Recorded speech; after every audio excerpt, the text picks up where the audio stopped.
सुप्रभात बच्चों। आज आप लोग का अगला पाठ है विज्ञान भाग 1 से पाठ 3 आलो अंधारी।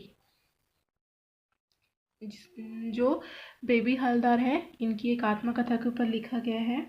आलो अंधारी एक घरेलू नौकरानी के रूप में कार्य करने वाली बेबी हवलदार की दर्दनाक आत्मकथा है। इस आत्मकथा के माध्यम से बेबी हवलदार ने लेखन के क्षेत्र में एक ऐसी यात्रा प्रारंभ की जो ना तो पहाड़ों की है, ना समुद्र तट की और ना ही स्टडी रूम की, बल्कि यथार्थ की आंच में तड़पते उस रेगिस्तान जीवन की है जिसमें नायिका और लेखिका बेबी हवलदार 13 वर्ष की आयु में विवाहित होकर जीवन की सबसे संवेदनशील उम्र में ही अपने पति के 3 बच्चों की मां बन चुकी थी।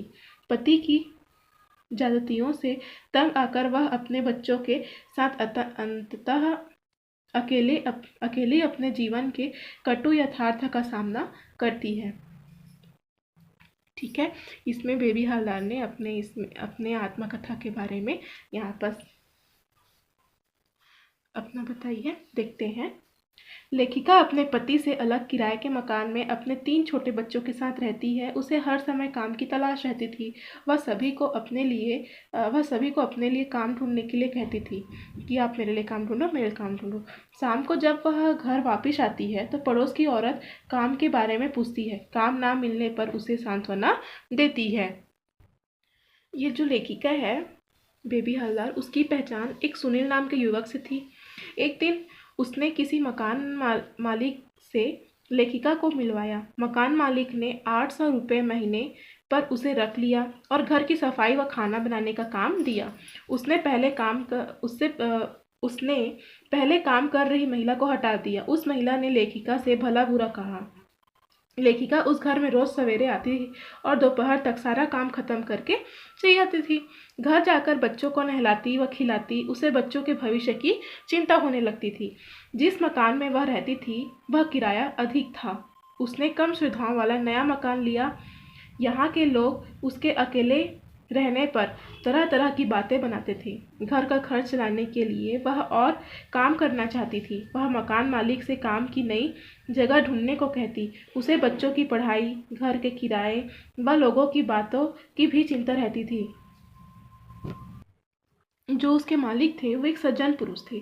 एक दिन उन्होंने लेखिका से पूछा कि वह घर जाकर क्या क्या करती है। लेखिका की बात से उन्हें आश्चर्य हुआ। उन्होंने स्वयं को तातुश कहकर पुकारने को कहा।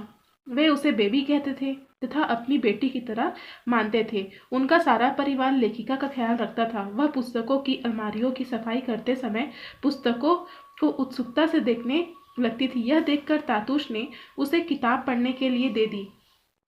तातुश ने उससे लेखकों के बारे में पूछा तो उसने कई बांग्ला लेखकों के नाम बता दिए। एक दिन तातुश ने उसे कॉपी व पेन दिया और कहा कि समय निकालकर वह कुछ जरूर लिखे। काम की अधिकता के कारण लिखना बहुत मुश्किल था, परंतु तातुश के प्रोत्साहन से वह रोज कुछ पृष्ठ लिखने लगी। यह शौक आदत में बदल गया। उसका अकेले रहना समाज में कुछ लोगों को सहन नहीं हो रहा था। वे उसके साथ छेड़खानी करते थे और बिना वजह परेशान करते थे। बाथरूम न होने से भी विशेष दिक्कत थी। मकान मालिक के लड़के के दुर्व्यवहार के कारण वह नया घर तलाशने की सोचने लगी। एक दिन लेखिका काम से जब घर लौट रही थी तो देखा कि मकान टूटा हुआ है तथा उसका सारा सामान खुले में बाहर पड़ा हुआ था। वह रोने लगी। इतनी जल्दी मकान ढूंढने की भी दिक्कत थी। दूसरे घरों के लोग अपना सामान इकट्ठा करके नए घर की तलाश में चले गए। वह सारी रात बच्चों के साथ खुले आसमान के नीचे बैठी रही। उसे दुख था कि 2 भाई नजदीक रहने के बावजूद उसकी सहायता नहीं करते। आगे क्या होता है। तातुस को बेबी का घर टूटने का पता चला तो उन्होंने अपने घर में कमरा दे दिया। इस प्रकार वह तातुस के घर में रहने लगी। उसके बच्चों को ठीक ठीक खाना भी मिलने लगा। तातुस उसका बहुत ख्याल रखते। बच्चों के बीमार होने पर वे उनकी दवा का भी प्रबंध करते थे। उनके सद्व्यवहार को देखकर बेबी हैरान थी। उसका बड़ा लड़का किसी के घर में काम करता था। वह उदास रहती थी। तातुस ने उसके लड़के को खोजा तथा उसे बेबी से मिलवाया। उस लड़के को दूसरी जगह काम दिलवाया। लेखिका सोचती कि तातुस पिछले जन्म में उसके बाबा रहे होंगे।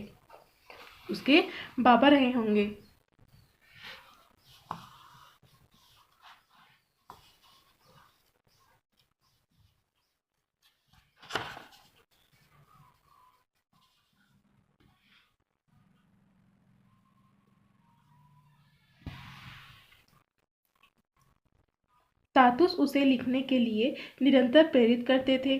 उन्होंने अपने कई मित्रों के पास बेबी के लेखन के कुछ अंश भेज दिए। उन्होंने यह लेखन पसंद आया और वे भी लेखिका का उत्साह बढ़ाते रहे। तातुस के छोटे बेटे अर्जुन के 2 मित्र वहां आकर रहने लगे, परंतु उनके अच्छे व्यवहार से लेखिका बढ़े बढ़े काम को खुशी खुशी करने लगी। तातुस ने सोचा कि सारा दिन काम करने के बाद बेबी क्या थक जाती होगी।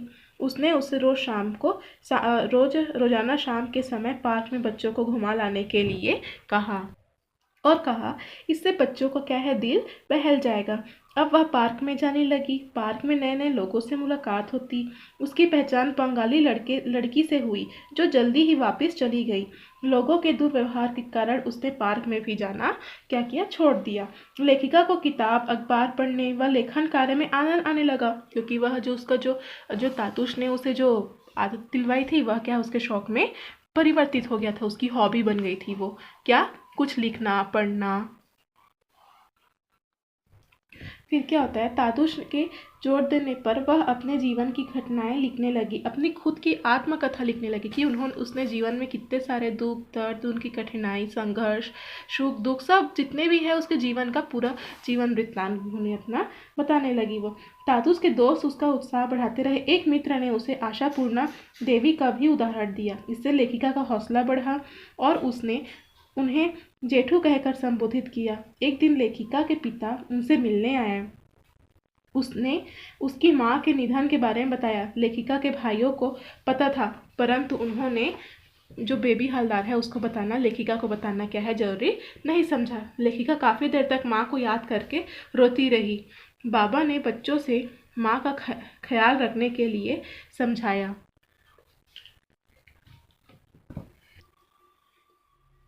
लेखिका पत्रों के माध्यम से कोलकाता और दिल्ली के मित्रों से संपर्क रखने लगी।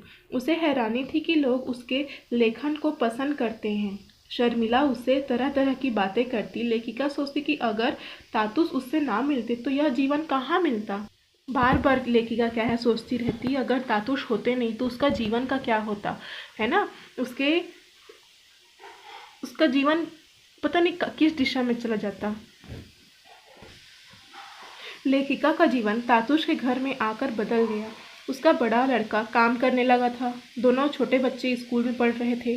वह स्वयं लेखिका बन गई थी। पहले वह सोचती थी कि अपनों से बिछुड़ कर कैसे जी पाएगी, परंतु अब उसने जीना सीख लिया था। वह तातुश के शब्दों के अर्थ पूछने लगी थी। तातुश के जीवन में भी खुशियां आ गई थी। अंत में वह दिन भी आ गया जब लेखिका ने लेखक कला को पत्रिका में जगह मिली। पत्रिका में उसकी रचना का शीर्षक था आलो अंधारी बेबी हलदार। लेखिका अत्यंत प्रसन्न थी। तातुश के प्रति उसका मन कृतज्ञता से भर आया। उसने तातुश के पैर छूकर पुनः आशीर्वाद लिया। अर्थात इस पाठ का सारांश हम यह कह सकते हैं कि आलो अंधारी बांग्ला भाषा में लिखित एवं हिंदी भाषा में अनुदित बेबी हलदार की एकमात्र रचना है जिसमें लेखिका ने अपने जीवन संघर्ष का यथावत चित्रण किया है। घरेलू नौकरानी के रूप में कार्य करना, बहुत कुछ स्वतः ही किसी के जीवन में दैन्यता व विवशता की कहानी का घोतक होता है। आधुनिक युग में किसी लड़की का अल्पायु में विवाह, वह भी दुगनी उम्र के युवक से, है ना, के साथ संपन्न होना, माता पिता या मायके से सर्वथा विपन्न स्थिति एवं सोच का परिचय करना, भाई बहन एक ही शहर में होते हुए भाई बहन का अलग अलग रहना, भाइयों का बहन के प्रति कोई लगाव न रहना, ये सब हुआ।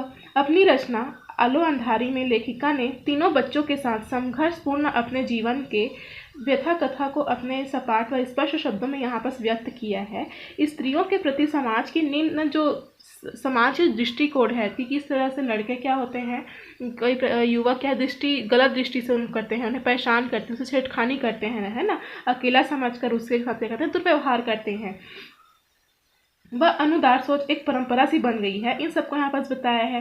साथ ही सच्चाई चाहे जो भी हो, पति से अलग रहने वाली स्त्री के प्रति बहुविध नामांकन सह उसकी विवशता का पुरुष समाज में अपने मन माफिक सर्वथा लाभ उठाने की प्रवृत्ति आम बात है। लेखिका द्वारा जहाँ इस ओर इशारा किया गया है, वहीं इस गंदगी के दलदल कीचड़ से बचने के लिए प्रायः स्त्री को ही अकेले संघर्ष करना पड़ता है ना।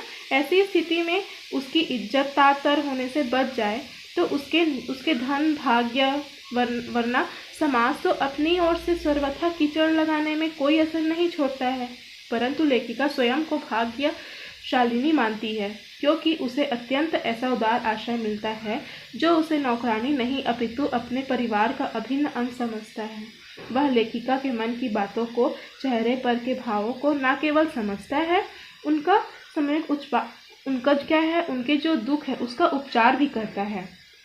साथ ही जीवन में आए गए उतार चढ़ाव एवं संघर्षों का क्या है, लेखनीबद्ध करने हेतु लेखिक के लिए प्रेरणा का काम करता है। माता पिता के समान या बढ़कर वात्सल्य भाव से उदारता पूर्वक सब प्रकार से मदद करता हुआ लेखिका के लिए आलो अंधेरे का उजाला, आलो अंधारी मतलब इसका एक अर्थ निकलता है अंधेरे का उजाला, यहाँ पर है यह सिद्ध होता है। इस कहानी का एकमात्र ही शीर्षक यही था, आलो अंधेरे के दलदल से निकल कर क्या है, उजाले में पहुंचना।